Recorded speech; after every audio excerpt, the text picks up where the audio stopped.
বিদ্যুতের দাম না বাড়িয়ে উৎপাদন কেন্দ্রগুলোর সঙ্গে no electricity no pay policy নেয়ার পরামর্শ দিয়েছে সিপিডি। প্রাণ পটেটো ক্র্যাকারের স্পেশাল মশলা এমনই যে লোভ সামলে রাখা যায় না। প্রাণ পটেটো ক্র্যাকার, লোভ সামলানো দায়। সংস্থাটি মনে করে এতে করে ভর্তুকি চাপ ও সরকারের ব্যয় কমবে, ফলে ভোক্তার ঘাড়ে দামের বোঝা চাপাতে হবে না। দুপুরে ধানমন্ডিতে সিপিডির কার্যালয়ে বিদ্যুৎ ও জ্বালানি খাতে সংস্কার শীর্ষক ব্রিফিংয়ে সব তথ্য তুলে ধরেন সংস্থাটির গবেষণা পরিচালক। প্রিপেইড মিটার গ্রাহকদের ভোগান্তি কমাতে এর প্রাইসিং নতুন করে পর্যালোচনার তাগিদ দেন তিনি।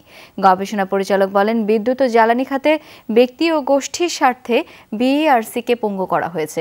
বিইআরসির ক্ষমতা ফিরিয়ে দিয়েই বিদ্যুৎ জ্বালানি খাতের বেশিরভাগ সমস্যা সমাধান করা সম্ভব বলে জানান তিনি।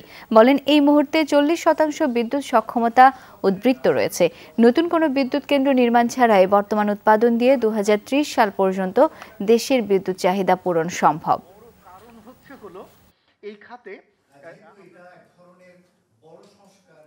বর্তমানকালে বিগত বছরকাল বা তার থেকে বেশি এবং এখনো যা চলছে বা আগামী দিনগুলোতেও যেটি যাবে, যে সামষ্টিক অর্থনৈতিক অস্থিতিশীল যে পরিস্থিতি, তার যদি এককভাবে কোনো একটি খাতকে দায়ী করা যায়, তাহলে সেটা হচ্ছে জ্বালানি এবং বিদ্যুৎ খাতে বিভিন্ন রকমের যে অনিয়ম হয়েছে, অর্থের অপচয় হয়েছে এবং সরকারের এর জন্য যে অর্থ ব্যয় করতে হয়েছে, সেটি এটির জন্য দায়ী।